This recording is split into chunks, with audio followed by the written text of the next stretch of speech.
back with another question. Question is, what settings or kernels would I use in Octane that's closer to real-time rendering performance of Eevee, RT, or Lumen from Unreal Engine? I guess direct lighting is using ray tracing, but still feels much more demanding and slower than other real-time render engines, even with the full Metal API support. I'm asking this also in support of these who want to use Octane X or Octane Render in Blender, but may feel discouraged and or misled into believing they need a premium Nvidia GPU. All right, first thing first, that uh, Octane is not a real-time render engine. It's not an Eevee, it's not a Lumen. It's not it's not. Those are real-time render engines. So if you want that type of feel, use those render engines. But if you got a project where you don't need that, then use Octane or Cycles or Redman or Arnold or whatever you want to use. So you're like comparing two different things that don't really correlate. Like, is a Ferrari faster than a minivan? Well, they're completely two different things, right? It's not even the same comparison. So I wouldn't look at it like that. Next, you do need a NVIDIA GPU to run Octane, period. Octane only works on NVIDIA GPUs, right? And it works for on Mac. It works on the Macs. But if you have like some AMD or some other different type of GPU, unfortunately, you need CUDA. You basically need a NVIDIA CUDA.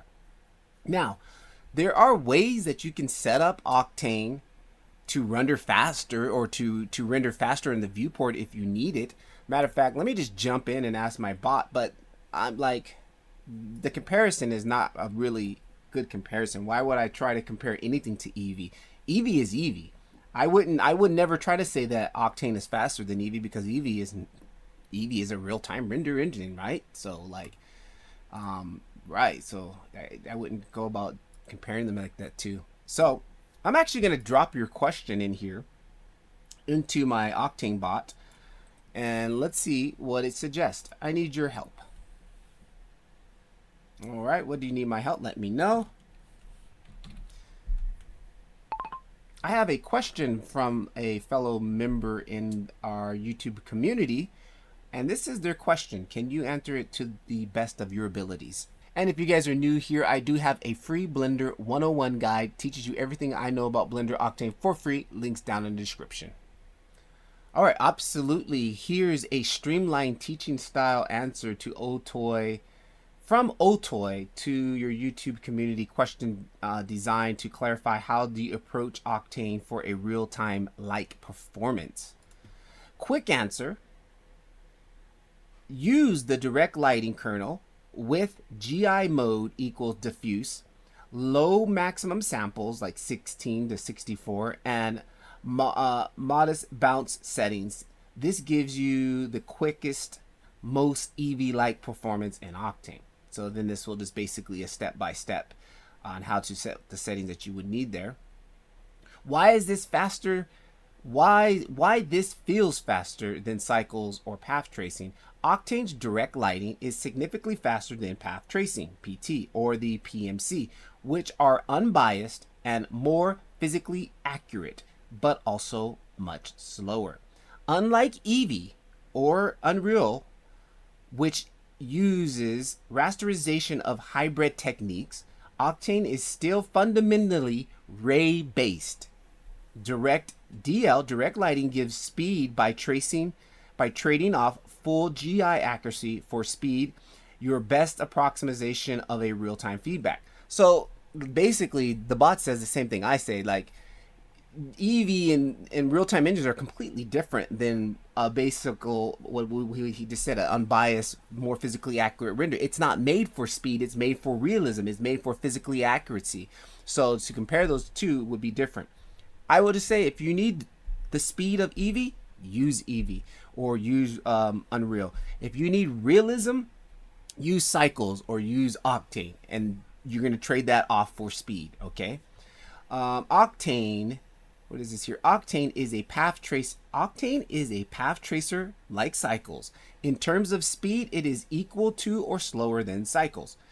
The candid comparison highlights that the viewport real like time feel direct lighting is only practical, the only practical Octane option, right? Because they're not the same. So here is the cheat sheet for the setting that up. GI diffuse, your samples, diffuse clamp, diffuse depth, all the numbers here, and then what you want to do as far as set that up. So that's basically how I would answer that. They are not clearly the same. Also, love this add-on. Such a massive time saver. Keep up the great content. You are welcome. Much appreciated. Thank you for the support. If you guys are also interested in checking out the Blender Octane lighting add-on, I'll have the link down in the description of this video. So if you guys are new to these videos, I basically documenting my journey of learning Blender Octane, and also in public learning how to discipline myself to make money off of a passion that I like, playing in Blender, playing in Octane, and through my school community, which I've established here. I'm making basically about $475-ish a month through my Blender school Octane community. And what I'm going to do on these daily reports to help me to be disciplined and to put in the reps, because if you want to make money in doing something or a business, you're going to need discipline. And this is the reason why I do this. And really, even today, I'm going to get into a little real talk just for a moment here. I didn't want to do this. I was already starting to fall off the train, and I was like, you know what? No, get back on it. This is what separates the 1%ers. Discipline, doing the action when you don't want to do it, getting out there and continuing to do that. Or for some of you guys who might be watching, making your first render, yeah, it sucks, but guess what? Keep doing it, keep putting in the reps. Your renders will get better. If you don't do it, your renders will suck and you'll be sad and whatever, right? If you constantly put in the work and get 1% better each time, 30 days from now, your render will be better than that first day one render. Guaranteed. Just got to put in the work. So that's why I'm showing back up today, because I was already starting to fall off the train, and I'm like, no. So we're back on these here. Let's get into some more questions here. All right, next question we've got here. Did we answer that? And that's another clarity, guys. You do need to have an Nvidia GPU to run Octane, okay? Thanks for the video. Have a quick question. I'm using AGX, but I am not being able to figure out how to use the OCIO look when using aovs Blender Octane. Do you have any clue? That's actually a great question. That's gonna have to come down to when you're inside of Blender. I have this starter file that I made for my community members, and this starter file already has all of our compositing passes set up. If you can see here, we have all of our passes set up for Blender Octane. And to do that, you're going to need to set up your aovs. And I do remember seeing that there is a special, let's see here, there is a special node for outputting your, there it is, ICO color space. So I do not have AGX set up on my system because I don't really use AGX. I just save everything as EXRs and change it to whatever color space I need it to be, or gamma in DaVinci Resolve. So EXR is just raw linear. I can change it to basically anything,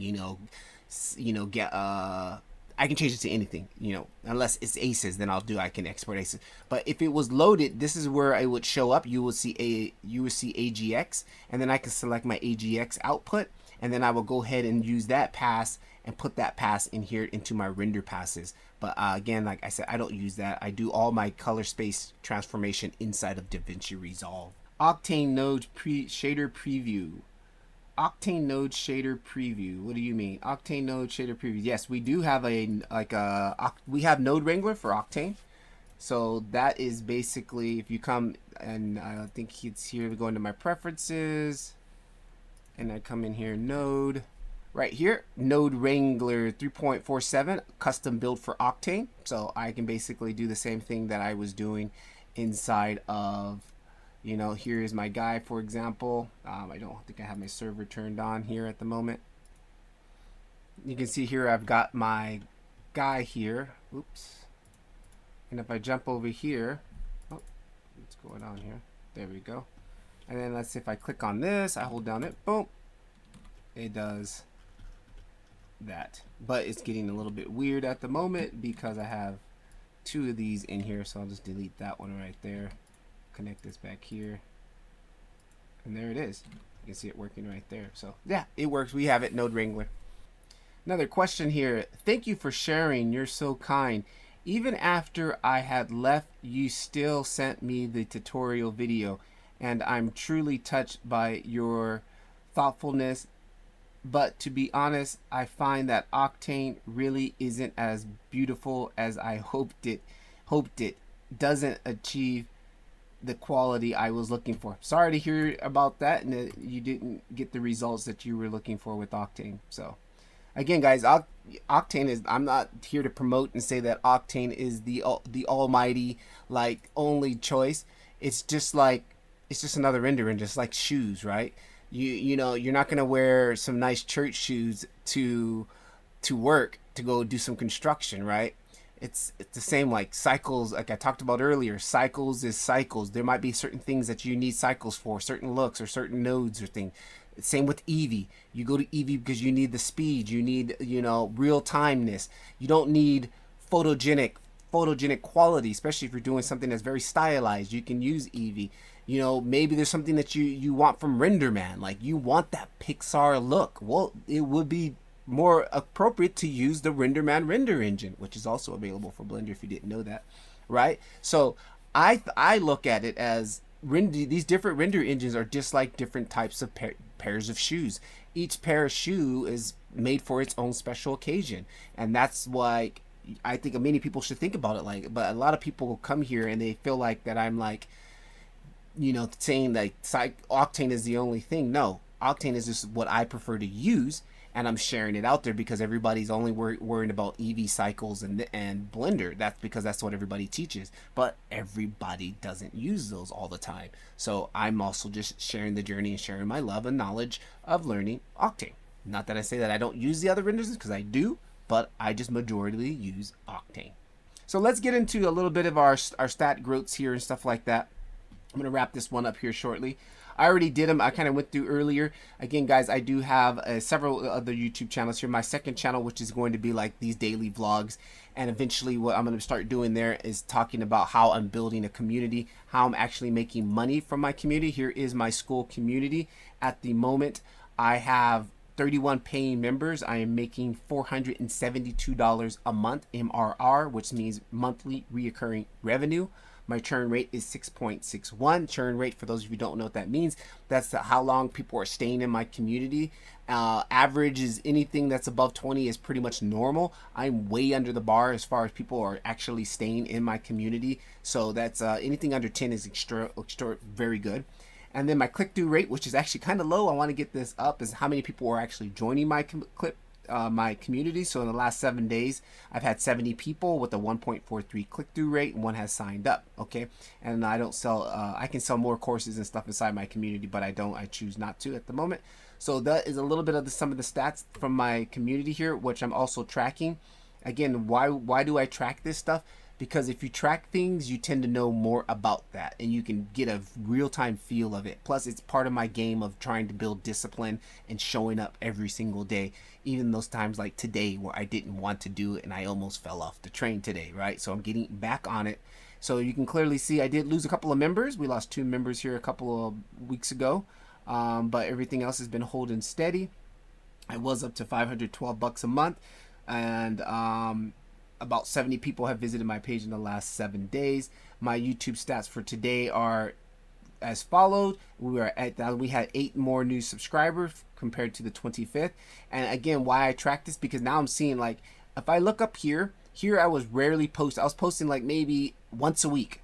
I was kind of posting once a week here. You can see the 5th, and then the next time I posted, you can clearly see, was on the 7th, and then I posted again. This is where I kind of started doing my daily post, and like, now look at, like, 3 days later after that, now look at the trend. Like I can see these numbers in real time. That's why I like tracking. So for those of you who do YouTube and you're not getting subs, well, try posting something every single day and you'll start to see a noticeable difference, right? So that's why I track these. And then building my new YouTube channel, my second one here, we've also been growing. We went from 9 subscribers up to 14. So that's just a little bit quick look at the growth stats there. If you guys are interested in something like my Blender Octane community, I do have a free Blender 101 guide. Links down in the description down below. Catch you guys tomorrow. Peace.